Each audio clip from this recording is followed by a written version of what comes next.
안녕하세요. T송입니다. 오늘은 개인 투자자가 차트 공부를 꼭 해야만 하는 이유에 대해서 알아보도록 하겠습니다.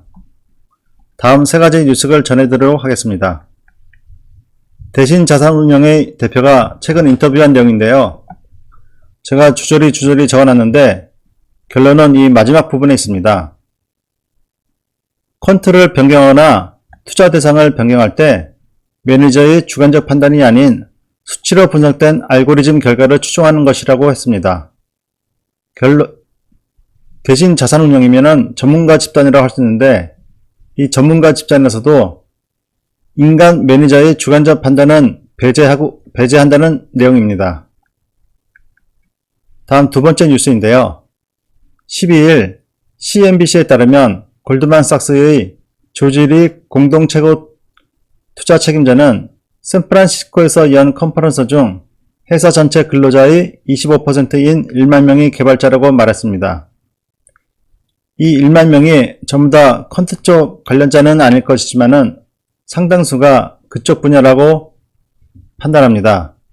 주식만 아니고 선물, 채권, 부동산 여러가지 분야를 골드만삭스에서 다루고 있기 때문에 상당수가 퀀트 개발자라고 저는 판단합니다. 다음 세 번째 뉴스인데요. 교수 출신 제임스 사이먼스의 테슬라 베팅이란 뉴스입니다. 지난주 나온 뉴스인데요. 퀀트 헤지펀드 르네상스 테크놀로지가 테슬라 주식을 대거 매수. 지난해 4분기 동안 테슬라 주식을 330만 주 매수하여 주식 보유 규모는 약 390만 주로 늘어났다고 밝혔습니다. 테슬라 주가가 올해 들어 2개월도 안 돼 2배 이상 오른 만큼 르네상스의 투자 타이밍은 완벽에 가깝습니다. 2개월 동안 순수익만 17억 달러, 우리 돈으로 2조 원에 달한다는 계산도 나오는데요. 르네상스는 수학과 교수 출신의 제임스 사이먼스가 1982년도에 세운 퀀트 헤지펀드입니다. 이 사람의 경력이 재밌는데요. 사이먼스는 냉전시대 암호 해독 전문가로 활동하기도 했습니다. 사이먼스는 통계적 차익 거래를 기반으로 운영되는 퀀트 펀드를 운영하는 것으로 유명합니다. 주식이나 채권, 선물 옵션의 이론 가치를 정량 분석한 뒤 컴퓨터 기반 알고리즘 트레이딩을 통해 매수나 매도를 합니다. 계산된 이론 가치에 도달하면 시장 상한과 수급 등 일체의 수학적 분석의 외적인 요소는 고려하지 않고 청산한다는 게 특징입니다. 르네상스의 주력인 메달리언 펀드는 1988년도부터 2018년까지 연평균 무려 39%의 성과를 거뒀습니다. 월가에서는 워렌 버핏의 버크셔 해서웨이와 비교하기도 하는데요. 같은 기간 두 펀드에 투자했다면 르네상스가 수익률에서 200배 이상 앞섭니다. 버크셔는 펀더멘탈을 기반으로 장기적으로 보유해야 한다는 가치투자 운영 철학을 내세웁니다. 반면 르네상스가 기술적 분석에 가까운 방법을 적극적으로 사용하고 짧은 단타 매매에 주력합니다. 직원들은 물리학, 천문학, 수학 등을 전공한 박사들이 대부분입니다. 이들이 만든 프로그램이 매매하고 트레이더는 이를 보조하는 데 그칩니다. 르네상스는 직원 채용 시 월가의 경력은 오히려 마이너스가 되는 것으로 알려졌습니다. 마지막 말이 참 재밌는데요. 월가의 경력이 오히려 마이너스가 된다고 합니다. 그만큼 인간의 주관적 판단이 들어가면 실적에 더 안 좋은 영향을 끼친다고 결론을 내린 것 같습니다. 위에 세 가지 소식을 전해드렸는데요. 결론은 큰 손들은 퀀트 트레이딩으로 이동 중입니다. 그러나 일반 투자자가 퀀트 트레이딩을 하기는 거의 불가능합니다. 다만 모든 퀀트를 기반으로 하는 시스템 매매, 패시브 매매, 또한 인간 매니저의 액티브 매매를 통해서 나오는 모든 결과물이 반영된 것이 이 차트입니다. 누구는 이 차트가 후행성, 결과물이라고 해서 믿을 것이 안 된다고 얘기하기도 합니다. 그러나 제 생각은 다릅니다. 이 결과물을 잘 해석하면 앞으로 일어날 일을 예측할 수가 있는 것입니다.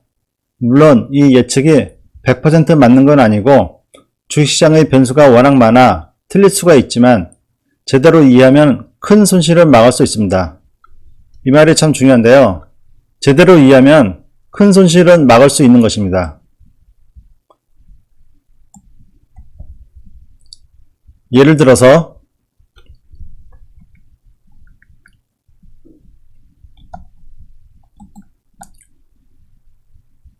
우리가 이 주식시장에 밀림이라는 주식시장에 있습니다. 그리고 여기 탈출이라는 수익이 있고요. 여기 낭떠러지라는 손해가 있습니다. 근데 투자자가 가야 할 길은 세 가지입니다. 첫 번째 A로 가면은 수익을 얻을 수 있고요. B로 가면은 계속 밀림입니다. 이것은 수익도 아니고 손해도 아닙니다. 그러나 나중에는 탈출이라든지 이 손해라든지 낭떠러지라든지 둘 중에 하나를 다시 판단해야 됩니다. 그리고 C로 가면은 큰 손해가 올 수 있습니다.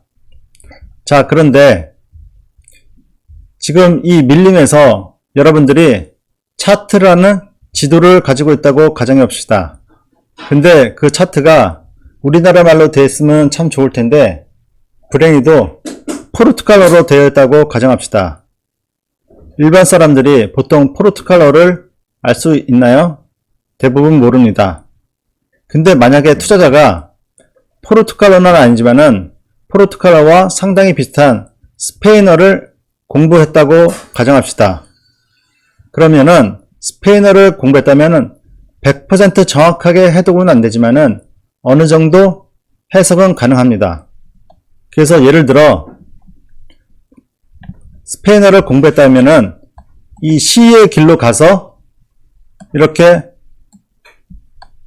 낭떠러지로 떨어지는 이런 길은 면할 수 있습니다.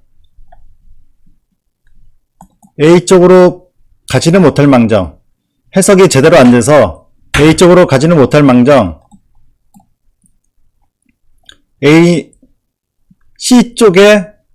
C쪽으로는 가지 않을 거라고 판단합니다. 만약에 C쪽으로 가더라도 중간에 돌아올 수가 있는 것입니다. 제가 드리고 싶은 말씀은 차트 공부를 한다면은 이렇게 큰 수익은 얻을 수 있을런지 모르겠지만은 최소한 이 손해, 큰 손해는 면할 수 있다는 말씀입니다.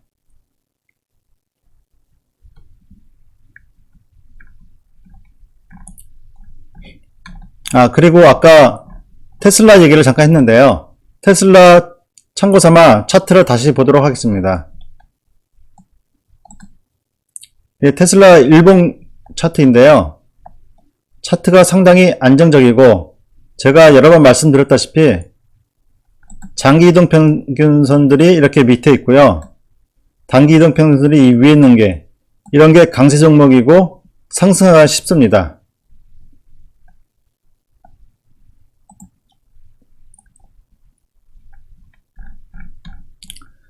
그리고 다음 두 회사를 비교해 보도록 하겠습니다. 비슷한 사업을 하는 삼성바이오로직스와 셀트리온인데요. 삼성바이오로직스는 오늘 날짜 시총이 30조 6천억, 셀트리온은 21조 8천억입니다. 그런데 작년도 실적을 보면은 삼성바이오로직스는 매출이 7천억, 영업이익은 900억입니다.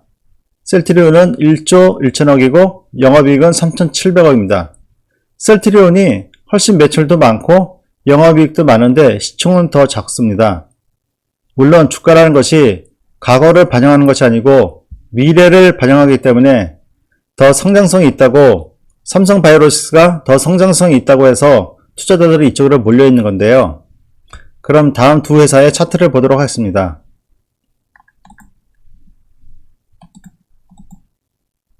먼저 삼성바이오로직스인데요.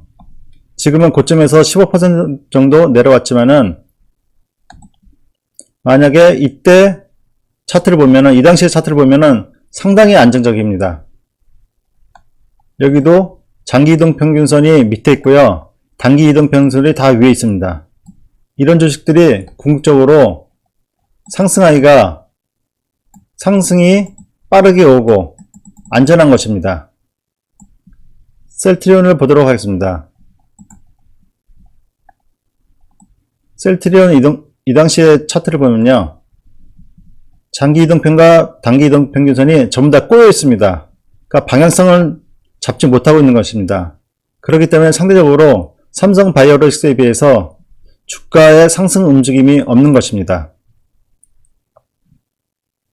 이렇듯 차트는 그 당시에 방향을 정확히 읽지는 못하지만은 어느 정도 예측은 할 수 있는 것입니다.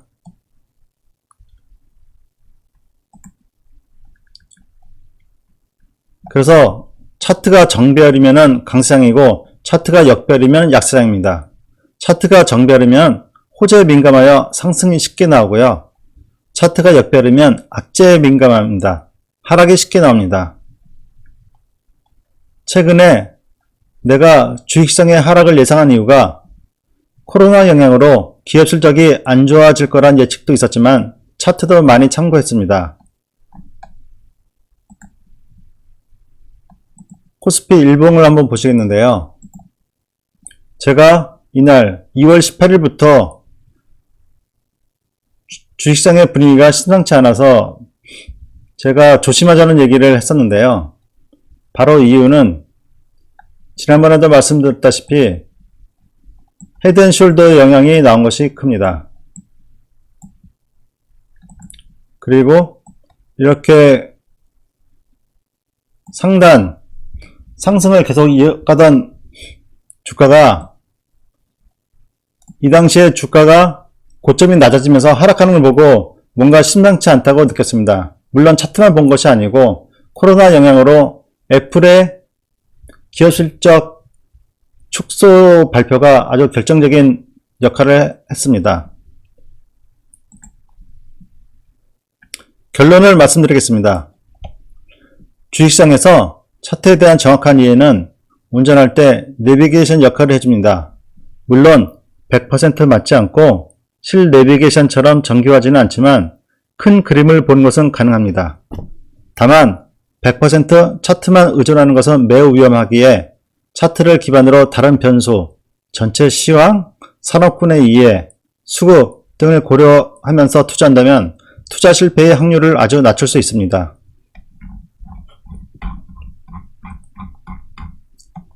오늘은 개인 투자자가 차트 공부를 꼭 해야만 하는 이유에 대해서 알아봤는데요. 다음에는 제가 어떻게 차트 공부를 하는지 그것을 알려드리도록 하겠습니다. 고맙습니다.